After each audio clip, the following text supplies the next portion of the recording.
Hey, Mr. Harridan here. We're going to do some more electron configurations of sulfur and strontium right now. So, usually when I do this, is I have this periodic table here.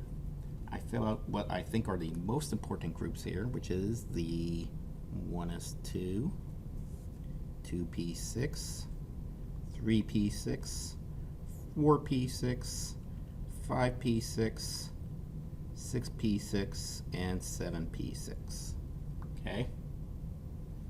Over here, this is the 2s2, 3s2, 4s2, 5s2, 6s2, and 7s2. Fill out the zinc group: 3d10, 4d10, 5d10, 6d10. And I fill out this one right here, which is 4f14 and 5f14. Okay. Now remember, after the 6s, you have to go down here. Okay. You have to follow the arrows here. So after element number 56, you're supposed to do element number 57. This is barium here. And then number 57 off the top of my head is lanthanite. Yeah, I should know that. And then after 7s2, you go down here to do 5f14 to follow the numbers. Okay? So we are going to do sulfur. Sulfur is located right here on my periodic table. Okay? Sulfur is right here. It is in the 3p4 square. Okay, so we start over here. We go to our first filled orbital, which is the 1s2. Start with element number 2. Then you do the 2s2, which is element number 4. Then you do 2p6, which is element number 10, neon. Then you do 3s2, which is magnesium. And then you cannot get to 3p6 without passing 3p4. So we stop at 3p4 right there. Remember, sulfur has the atomic number of 16, which means it has 16 total electrons. These top numbers add up to 2, 4, 6, 2, 4, 10, 12, 16. Oh my goodness, amazing how that happens. Okay. Write the orbital notation. Go from left to right. Okay, so here's how I do this. Okay. First thing I do is I write down the electron configuration. 1s2, 2s2, 2p6 it is, 3s2, and 3p4, and then we stop right there. Now, every s has one sphere orbital. The only difference in these orbitals is the size. Okay? So, I'll show you those in a second, I think. Yeah. Okay. P's have 3 dumbbells. Okay. So for the S's, I draw 1 box. For the P's, I draw 3 boxes.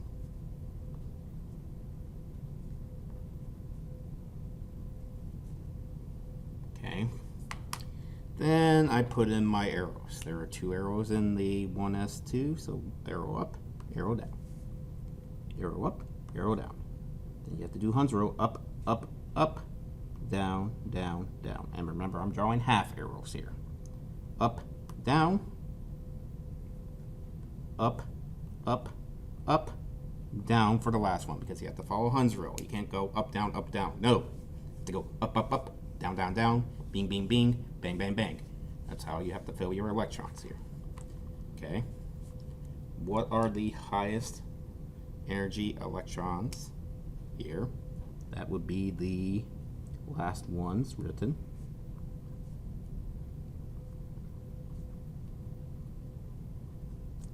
Which are the 3p4. What are the outermost valence electrons? There are always s, sometimes p. Okay. So for this one here, we have the nucleus here. We have 3 energy levels. We have a 1s2, 2s2, 2p6, 3s2, 3p4. So the 3s2 and the 3p4. It is actually both of those, because they are both in the third energy level. Okay? And that is a Bohr diagram. Okay? Do not draw me Bohr diagrams unless just hide them somewhere, because I don't draw Bohr diagrams. Even though I just did. How many valence electrons are there? 2 plus 4 is 6 valence electrons.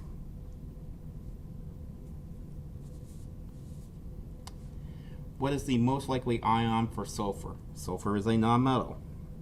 Nonmetals gain electrons. So the most likely charge here is sulfur is -2. Because the goal is to get to the octet. Okay, so what would the new electron configuration be for sulfur here?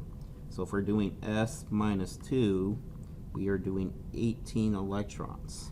Okay, 18 electrons is right here at 3p6.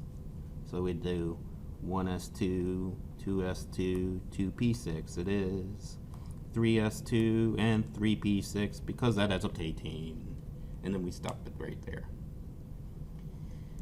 Okay, would the resulting ion be larger or smaller than the original atom? Okay, since we gained electrons, it will be larger, since the amount of protons did not change. With which noble gas is sulfur isoelectronic with? S-2 is isoelectronic with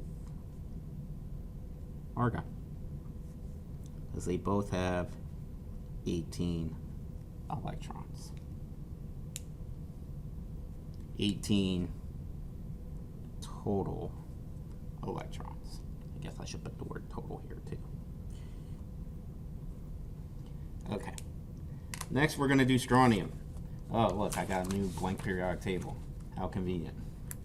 I should fill it in again, right? Let's see, what's the most important ones to fill in here? 1s2, 2p6, 3p6, 4p6, 5p6, and 6p6, and 7p6 are the ones that we should fill in over there. Then we should fill in our 2s2 and our 3s2, 4s2 it is, 5s2 and 6s2 and 7s2 right there. Then we fill in our zinc group, which is 3d10, 4d10, 5d10, and 6d10.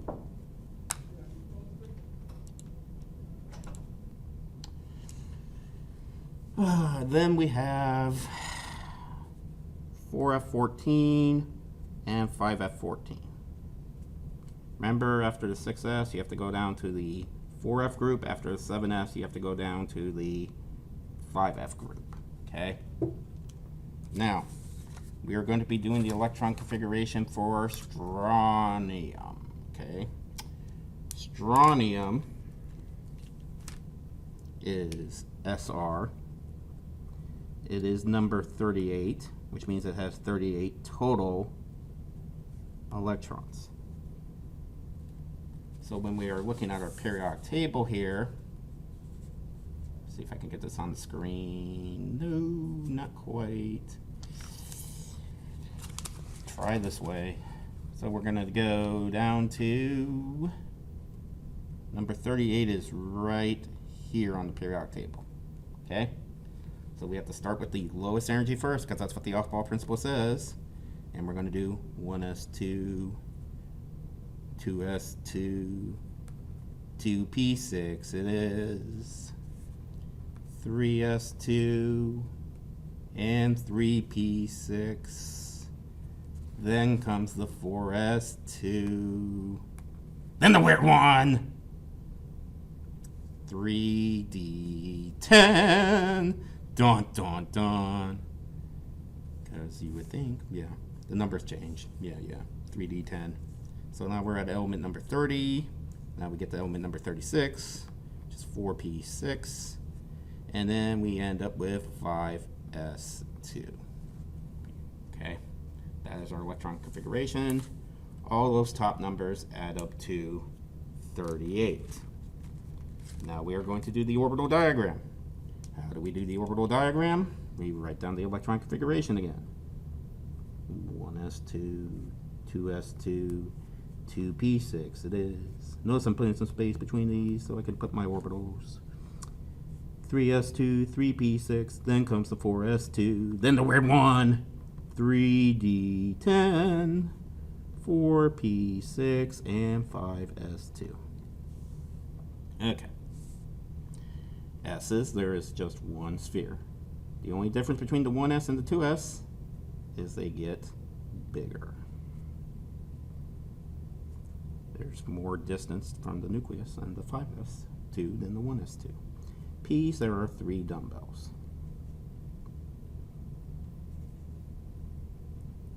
And in these, there are 5 clovers. Okay, let me show you something I'm probably not prepared to do, but I'm going to do it anyways. Why not? Okay. So some people can't picture how these orbitals work. So I'll give you a picture of this, sort of, how it works in the real world here. So you have your 1s, which looks like a sphere, right? Then comes the 2s, okay? These are on top of each other. Remember, the electron is 90% of the time in the orbital. Notice that the 2s, well, that would be my 2s. Nope, that's not my 2s. Try again, Mr. Heron. See, I told you you weren't ready. 1s, 2s, right? Notice that the 2s is a little bigger. Then we get to my p orbitals, right? And basically these all overlap each other. Then there's a 2px, there's a 2pz in the z plane, and then there's a 2py, and they all overlap each other, okay? Then there's a 3s. Now the 3s is bigger than like all of those, so then you see that. And it goes on and on and on, and the end it gets bigger and bigger and bigger depending on the size of the orbitals, and that's basically what it looks like there. Okay. Gotta love it when Mr. Heron improvises in the middle of the video. Okay, and hopefully you didn't pull, oh, I got purple mark on my pen, on my shirt. Okay, so back to this. 1s, we draw 1 box. 2s, we draw 1 box. 2p, we draw 3 boxes. 3s, we draw 1 box. 3p, 3 boxes. 4s, 1 box. D's, we have to draw 5 boxes. P's, we have to draw 3 boxes. S's, we have to draw 1. Then we put our electrons in. Up, down. Up, down. Bing, bing, bing. Bang, bang, bang. Bing, bang. That's 12. Remember, we're going to do 38 arrows. Up, up, up. Down, down, down. Up, down. Bing, bing, bing, bing, bing. Bang, bang, bang, bang, bang. Bing, bing, bing. Bang, bang, bang.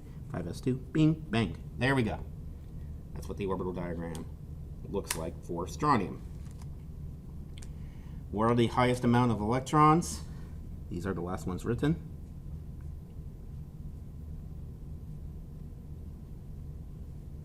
(5s2). What are the outermost valence electrons? They have the highest energy level. Here's the 5. It's 5s2 again. How many valence electrons are there? There are 2 valence electrons. Okay, what is the most likely ion for strontium? Remember, metals lose electrons, so it's going to lose the 2 valence electrons, so we are going to get an Sr plus 2. Okay. So that's what's going to happen. What is the new electron configuration for the strontium ion? Sr plus 2. So we're going to do 36 total electrons. Okay, so we go 1s2, 2s2, 2p6. It is 3s2 and 3p6, and then comes the 4s2, then the weird one, 3d10, and then 4p6. That gets us to 36. So it's the same electron configuration, except I just took those two away. Okay. Okay, since we lose electrons and the protons stay the same, the ion is smaller. And strontium ion, Sr plus 2, is isoelectronic with krypton. Both have 36 electrons. 36 total electrons. Okay. There you guys go. You guys are champions. The legend is out.